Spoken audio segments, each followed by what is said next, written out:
કેમ છો? મજામાં? આપણે સામાજિક વિજ્ઞાન ધોરણ 7 પાઠ આપણો 4 મધ્યયુગીન સ્થાપત્ય વેપારી કારીગરો જે આપણો પાઠ છે તે ભણી રહ્યા છીએ. આપણે અગાઉના લેક્ચરમાં શું ભણ્યા થોડું યાદ કરી લઈએ. આપણે કાલે લેક્ચર જોયું તેમાં સીધી સૈયદની જાળી, વડનગરનું કીર્તિ તોરણ એટલે કે એ કમાન આકારનો છે. કમાન એટલે શું? તોરણ એટલે શું? તોરણ એટલે શું? જે સ્તંભ હોય છે એના ઉપર મનુષ્યની આકૃતિ, ફૂલ, વેલ એની આકૃતિ જે કંડારેલી હોય છે હથોડી અને છીણી વડે, જે મંદિરનું પ્રવેશદ્વાર હતું વડનગરનું, જે શર્મિષ્ઠા તળાવ પાસે આવેલું છે એના વિશે આપણે માહિતી મેળવી હતી. કાંકરિયા તળાવ, એમાં વચ્ચે નગીનાવાડી આવેલી છે. પછી આપણે આગળ જતા લોકનૃત્યો, ભરતગૂંથણ, ગરબા આપણા ગુજરાતીના કેવા હોય છે, એનો પોશાક કેવો હોય છે, અને હુડો રાસ જે તરણેતરના મેળામાં રમે છે લોકો, જે ઝાલાવાડ વિસ્તારના લોકો. તો આપણે આ માહિતી આપણે અગાઉના લેક્ચરમાં મેળવી હતી. આજે આપણે ચિત્રકલા, સંગીત અને શહેરીકરણ વિશે આપણે આજના ટોપિક લેવાના છે. આપણે ગઈકાલે સાહિત્ય વિશે ભણ્યા હતા કે કયા ગ્રંથો અને કોને રચયિતા હતા એના વિશે આપણે માહિતી મેળવી હતી. આજે આપણે ચિત્રકલા વિશે માહિતી મેળવવાના. આપણે દિલ્હી સલ્તનતમાં પણ ભણ્યા હતા કે અકબર અને જહાંગીરને ચિત્રકલાનો ખૂબ શોખ હતો અને જહાંગીરની જે પત્ની છે નૂરજહાં, એને કલાને પોષણ આપ્યું હતું, કલાને જીવંત કરી હતી ચિત્રકલાને, અને તે આજ સુધી પણ ચિત્રકલા જીવિત છે. એને ચિત્રકલાને જે માન સન્માન આપ્યું અને જે ચિત્રકલા જે ચિત્રકારો કહેવાય છે તેઓને પણ દિલ્હીમાં બોલાવતા અને ચિત્રો દોરાવતા એમની પાસે. હવે આપણે આગળ ભણીશું ચિત્રકલા વિશે. આપણે મધ્યયુગીન સ્થાપત્યમાં ચિત્રકલાનો એક ટોપિક છે, એના વિશે આપણે ભણવાનું છે. ચિત્રકલામાં જે બાબર છે, આપણે બાબરનું નામ સાંભળ્યું છે, આગળ પાઠ ભણી ગયા. તો બાબરના સમયથી ચિત્રકલાનો વિકાસ જોવા મળે છે એ આપણે જોયું હતું. અને અકબરના સમયમાં બે ચિત્રકારો હતા, જસવંત અને બસાવન. અને જહાંગીરનો યાદ છે ચિત્રકારનો મંસૂર. તો જહાંગીરનો મંસૂર અને આ જે ચિત્રકારો હતા તે ખૂબ સરસ મજાના સુંદર મજાના નયનરમ્ય ચિત્ર દોરતા હતા, તે દિલ્હીમાં બોલાવતા હતા. હવે આગળ જોઈએ તો ચિત્રકલા ઉપર ગ્રંથો રચાયા. કયા? ગુલશન ચિત્રાવલાવલી અને હંસનામા, આ બે વિશિષ્ટ ગ્રંથો હતા. ફરી આપણે સમજી લઈએ. ચિત્રકલાના બે ગ્રંથો મધ્યયુગીન સ્થાપત્યના ભણી રહ્યા છીએ. ચિત્રકલા પર ગુલશન ચિત્રાવલી અને હંસનામા આ બે ગ્રંથો છે જે વિશિષ્ટ ગ્રંથો કહેવાય છે ચિત્રકલા ઉપર. હવે આગળ જોઈએ. આકારીઝા નામનો જે મહાન ચિત્રકાર થઈ ગયો, તેને ચિત્રકારને નેતૃત્વમાં આગ્રામાં એક ચિત્ર શાળા જે કહેવાય છે, જે ચિત્ર શાળાની સ્થાપના કરવામાં આવી હતી. ચિત્રશાળાની સ્થાપના આગ્રામાં કરવામાં આવી હતી. ક્યાં કરવામાં આવી હતી? આગ્રામાં. અને તેમાં કેવા ચિત્રો દોરવામાં આવતા હતા? પશુ હોય, પંખી હોય, પુષ્પ હોય, જે કુદરતી જે વસ્તુ હોય એનું આબેહૂબ ચિત્ર આલેખવામાં આવતા હતા. અને અકબરના સમયથી આપણે અગાઉ પણ જોયું કે અકબર અને જહાંગીર ચિત્રના શોખીન હતા. તો અકબરના સમયથી છબી ચિત્રોની શરૂઆત થઈ. છબી ચિત્રો એટલે જે તમે કોઈ એપિસોડ જોતા હોય, ઘણા ટીવીમાં આવે છે એપિસોડ ચિત્રકલાના. આપણે સ્કૂલમાંથી પણ ચિત્રનો એક પીરિયડ હોય છે, તો તમે જોશો છબી ચિત્રો કેવું આબેહૂબ દોરવામાં આવે છે. તો જે અકબરના સમયથી છબી ચિત્રોની શરૂઆત થઈ. તો જહાંગીરના સમયમાં વિશિષ્ટ તહેવારો અને પ્રસંગોના ચિત્ર પણ બનાવવામાં આવતા હતા. અને છબી ચિત્ર એટલે કોઈ માણસનું ચિત્ર વ્યવસ્થિત જેવું છે એવું જ દોરવું, જે છબી ચિત્રો કહી શકાય. અને આગળ આ તો મુઘલ સમયની વાત થઈ, દિલ્હી સલ્તનતના જે હતા ચિત્રકારો. હવે આપણે રાજસ્થાન બાજુ જઈએ. તો રાજસ્થાનમાં મેવાડ, જયપુર, મારવાડ અને કોટાની શૈલી સુવિખ્યાત હતી. જે કઈ શૈલી? કોટાની શૈલી. આપણે નામ એનું સાંભળેલું હશે ક્યાંક ને ક્યાંક. તો કોટાની શૈલી, મારવાડની, જયપુર, મેવાડ રાજસ્થાનની છે વિખ્યાત કહેવાય છે. અને આપણે ગુજરાતી શૈલી કઈ છે? તો તળપદી છે, સાદી છે અને કથા પ્રસંગ, કોઈ પણ જે કથા હોય એ કથા પ્રસંગને વિશદતાથી રજૂ કરતી અને લોક જીવનનો જે ધબકાર છે એ જીવતી આપણને સજીવ કરવા લાગે એવી આ ગુજરાતી કથા પ્રસંગને વર્ણવવામાં આવતું હતું. આપણે આમાં જોયું ચિત્રકલા વિશે.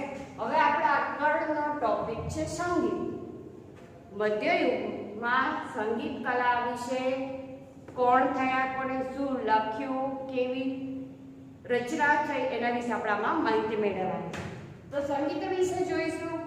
આપણે સંગીતમાં જોઈએ તો સલ્તનત કાળમાં ભારતીય સંગીત સાથે સાથે ઇસ્લામિક સૂફી સંગીતનો પણ પ્રારંભ થયો હતો.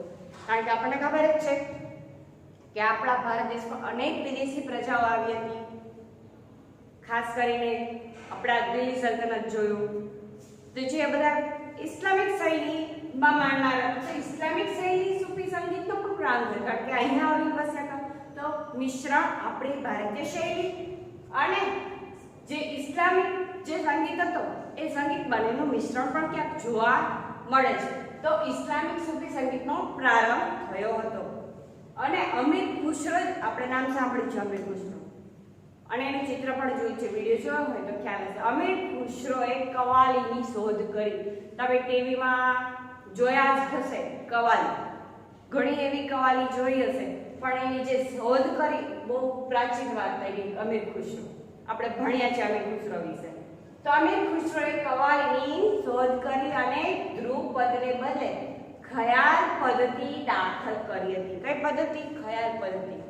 અને જે દેવગીરીના સારંગદેવ છે તેને સંગીત રત્નાકર અને ગુજરાતના હરિપાલ દેવે સંગીત સુધાકર નામનો ગ્રંથ લખ્યો હતો. સંગીત ઉપર, સંગીત ક્ષેત્રે જે કહેવાય તેને જે ગ્રંથ લખવામાં આવ્યો છે તેમાં દેવગીરીના સારંગદેવે સંગીત રત્નાકર અને હરિપાલ દેવે સંગીત સુધાકર, આ બે નામ યાદ રાખવાના છે.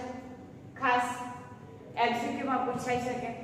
તો આ બે ગ્રંથ લખ્યા છે સંગીત ઉપર. અને અકબરના સમયમાં તાનસેન જે હતો તે શાસ્ત્રીય ગાન સાથે સંકળાયેલ છે અને સૌથી મહાન કલાકાર હતા. અને અકબરના દરબારમાં 9 રત્ન હતા. 9 રત્ન એટલે આંગળી પહેરાય જે વીંટી બનાવી 9 રત્ન એવું ગણના કેવી થાય છે કે માણસો એવા હતા જે બુદ્ધિશાળી, કૌશલ્ય એવા હતા. 9 રત્ન હતા. માનસિંહ, ફૈઝી, હવામ, હકીમ, તાનસેન, એમાં એક તાનસેન. 9 રત્ન હતા જે અલગ અલગ ક્ષેત્રે કૌશલ્ય ધરાવતા હતા, એટલે એને 9 રત્ન કહેવામાં આવતા. તેમાં એક જે શાસ્ત્રીય ગાન સાથે તે સંકળાયેલા હતા એનું નામ હતું તાનસેન. અને તાનસેન સૌથી મહાન કલાકાર હતા અકબરના સમયમાં. તો આપણે આ સંગીત વિશે ભણ્યા. હવે આપણો આગળનો ટોપિક છે શહેરીકરણ.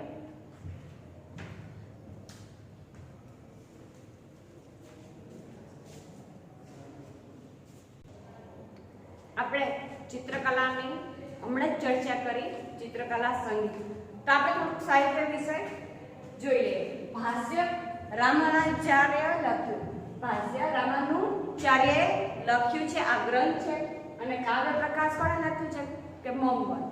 અને મનસોલ્લાસ જે લખ્યું છે સોમેશ્વર. અને હિતાબુલ હિંદ અલબરુનીએ લખ્યું છે, જે આપણી બુકમાં આપણને આપેલું છે. તો આ સાહિત્ય વિશે જે ગ્રંથો અને રચયિતા છે એના નામ છે. અને હવે આપણે જોઈએ શહેરીકરણ. તો આ સમય એટલે આપણે મધ્યયુગની જ વાત કરી રહ્યા છીએ. આ સમયે શહેરોનો પુનઃ ઉત્થાન એટલે કે નવો ઉદય થયો, એટલે કે નવા શહેરોનો વિકાસ થયો. અને વિકાસના કાર્યો તો થયો જ હતો, વિકાસ પણ થયો હતો. અને ગુપ્ત કાળથી જે અનેક યુગો આવ્યા, રાજપૂત યુગ, પછી દિલ્હી સલ્તનતમાં જે સલ્તનત યુગ કહેવાય છે એ પહેલા શું હતું? ગુપ્ત યુગ હતો. તો ગુપ્ત યુગમાં પણ શહેરોની જગ્યાએ નવીન શહેરોનો વિકાસ થયો હતો. એટલે કે ધંધા ઉદ્યોગ વિકાસ થયો હોય, નવા બાંધકામ થયો હોય એટલે શહેરોનો વિકાસ થવાનો જ છે. તો રાજપૂત યુગ જ્યારે હતો, આપણે ભણ્યા જ છે, ત્યારે રાજપૂત યુગની રાજધાનીઓ મોટે ભાગે ક્યાં હતી? તો કે મોટે ભાગે શહેરોમાં પલટાતી ગઈ, એટલે મોટા શહેરોનો વિકાસ થયો અને એને નામના મળી. અને ગુજરાતમાં આપણને ખબર છે અણહિલવાડ, પાટણ, ચાંપાનેર, અમદાવાદ, સુરત, ખંભાત આ વિશેષ વિકાસ થયો તો આપણે એના નામ સાંભળ્યા છે. અને શહેરીકરણનું ચરમબિંદુ એટલે કે શહેરોનો વિકાસ થવાનું કાર્યની શરૂઆત ક્યાંથી થઈ છે? તો કે દિલ્હીથી. અને કેમ? તો કે જે શાહજહાએ બંધાવ્યો લાલ કિલ્લો, જો શાહજહાંના સમય દરમિયાન દિલ્હી રાજધાની અને વેપારનું વાણિજ્યનું મોટું કેન્દ્ર હતું. એટલે કે જહાંગીર અને શાહજહાંના સમયથી દિલ્હીમાં શહેરીકરણ વધતું જોવા મળે છે અને રાજપૂત કાળથી મુઘલ કાળ સુધી વિકસતું ગયું. હવે આપણે શહેરીકરણમાં શહેરોનો વિકાસ થયો, શાના કારણે વિકાસ થયો, જોડે જોડે એની માહિતી મેળવતા જઈશું. આપણે જહાંગીર અને શાહજહાંના સમયથી દિલ્હીનું જે રાજધાની બની, તો રાજધાની અને વેપાર વાણિજ્યનું મોટું કેન્દ્ર હતું અને રાજનીતિમાં પણ દિલ્હી કેન્દ્ર હતું. શાહજહાએ લાલ કિલ્લાની રચના કરી અને તેને વિશાળ બનાવ્યું. હવે લાલ કિલ્લો બંધાવ્યો એટલે શહેરોની નામના મળી અને ત્યાં લોકો વસવાટ કરવા આવ્યા, જોવા પણ આવતા અને શહેરોનો વિકાસ થયો. અને આ સમયે લાહોર, જોનપુર અને ઢાકા વેપારી માર્ગમાં વચ્ચે આવતા હતા શહેરો, તેથી એ શહેરોનો પણ વિકાસ થયો. હવે આપણે આગળ જોવાનું છે કે દક્ષિણ ભારતમાં જે દેવગીરી કહેવાય છે, દેવગીરી એટલે દોલતાબાદ, ઉત્તર અને દક્ષિણને જોડતું જે કહેવાય છે, જોડતું સમૃદ્ધ શહેરી કેન્દ્ર હતું. કયું? દોલતાબાદ, દેવગીરી. દેવગીરી દક્ષિણ ભારતમાં આવેલું છે. તે ઉત્તર અને દક્ષિણને જોડતું સમૃદ્ધ શહેર હતું, એટલે કે કેન્દ્ર હતું. અને એ સમયે મરાઠા સામ્રાજ્ય, આપણે એના વિશે પણ માહિતી મેળવવાની છે. શિવાજી વિશે આપણે માહિતી મેળવી છે. છત્રપતિ શિવાજી મહારાજ, એના વિશે આપણે એક ટોપિક ભણ્યા. તેનો જન્મ ક્યાં થયો હતો, તેમને કયા શહેરો અને કયા કિલ્લાઓ એને પોતાના હસ્તક કર્યા હતા, તેના દાદાનું નામ, તેના માતા પિતાનું નામ, એના વિશે આપણે ભણ્યા છે. તો આ મરાઠા સામ્રાજ્યમાં શિવાજી હતા. તો મરાઠા સામ્રાજ્યમાં કયા શહેરોનો વિકાસ હતો? કે પુણે, સતારા, ગ્વાલિયર અને વડોદરા જેવા શહેરોનો વિકાસ થયો હતો. અને યુરોપિયન કંપનીઓ આવી હતી. કયા આવ્યા હતા? તો કે અંગ્રેજો, ફ્રેન્ચો, અનેક એવી કંપનીઓ આવી હતી. ફ્રાન્સ, જે હોલેન્ડના વલંદાઓ, આવું બધું તમારે 8મા ધોરણમાં આવવાનું છે. અંગ્રેજો કયા આવ્યા હતા અને કોણ આવ્યું હતું, કોનો વિજય થયો અને કયા શહેરો પોતાના હસ્તક કર્યા, કયા પ્રાંત, એ બધું જ આપણે 8મા ધોરણમાં ભણવાનું છે. તો જે યુરોપિયન કંપની આપણા ભારતમાં આવી અને તેના કારણે દીવ, દમણ અને ગોવા, મદ્રાસ, મુંબઈ, પુડુચેરી, કોચી, ચંદ્રનગર અને સુરતનો શહેરી કેન્દ્રોનો વિકાસ થયો હતો. અંગ્રેજો આવ્યા હતા તો પહેલા સુરત બંદરે આવ્યા હતા.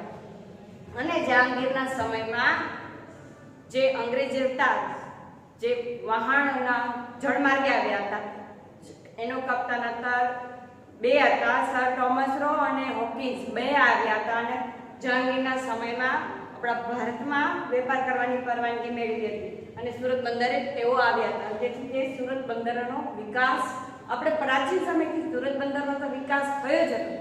અને ધીમે ધીમે આ કંપનીઓ આવી અને જે આપણા બંદરો છે એનો વિકાસ થયો.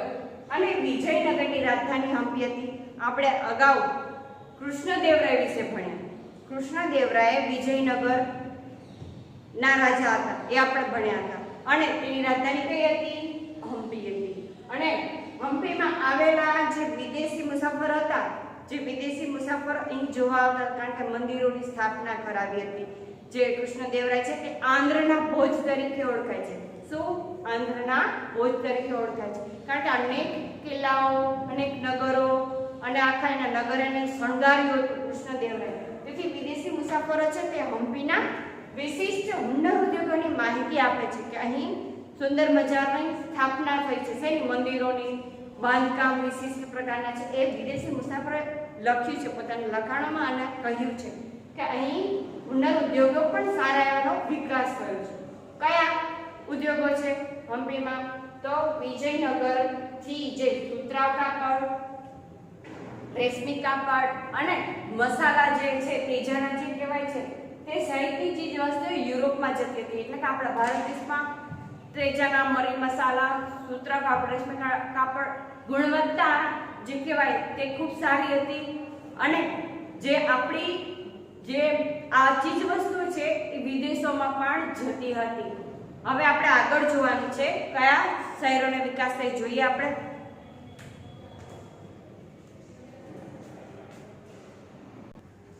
હવે આપણે ગુજરાતમાં કયા બંદરોનો વિકાસ થયો અને શાના કારણે વિકાસ થયો એના વિશે આપણે માહિતી મેળવવાની છે. તો ગુજરાતમાં આપણું નામ સાંભળેલું છે ભરૂચ, ખંભા. એના વિશે આપણે સાંભળ્યું છે કે પ્રાચીન સમયથી બંદરોનો વિકાસ થયો હતો અને 16મી સદીમાં સુરત, ખાસ કરીને સુરત જે ભારતનું મહત્વનું વ્યાપારિક કેન્દ્ર હતું. સુરત બંદરનું કેન્દ્ર હતું ભારતનું. કઈ? 16મી સદીમાં. અને સુરતમાં વિરજી વોરા અને ગોપી મલિક જેવા વિશ્વવિખ્યાત સોદાગરો હતા.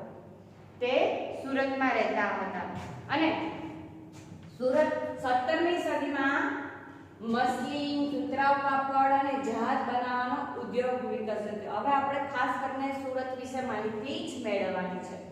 અને જે આપણા સુરતમાં જરી ભરત કાપડનો વિશ્વભરમાં સૌથી મોટો વેપાર ચાલતો હોય ને તો સુરતમાં ચાલે છે અને હીરા ઉદ્યોગ સૌથી વધારે ચાલતો હોય તો સુરતમાં ચાલે છે. અને સુરત એક આંતરરાષ્ટ્રીય એટલે કે વિદેશી વેપાર ચાલતો હોય.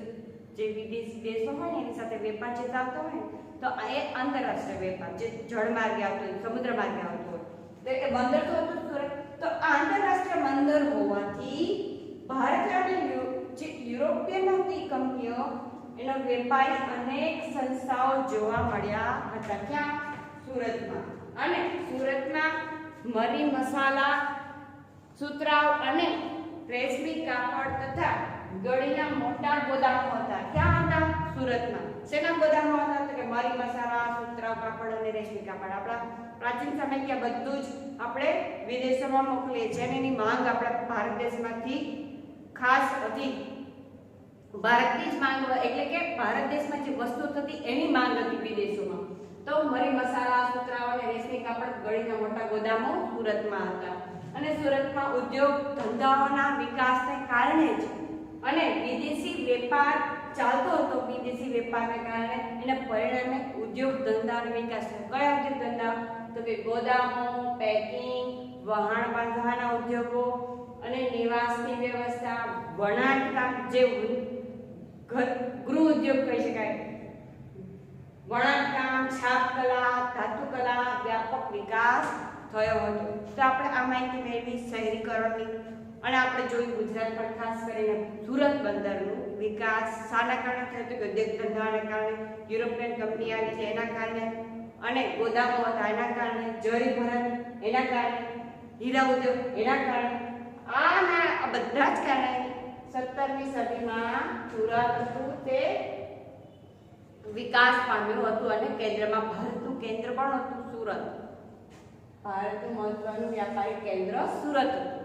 તો હવે આ પાઠ અહીં પૂરો થાય છે. હવે આપણા આગળના પાઠમાં આપણે સ્વાધ્યાય વિશે માહિતી મેળવવાની છે.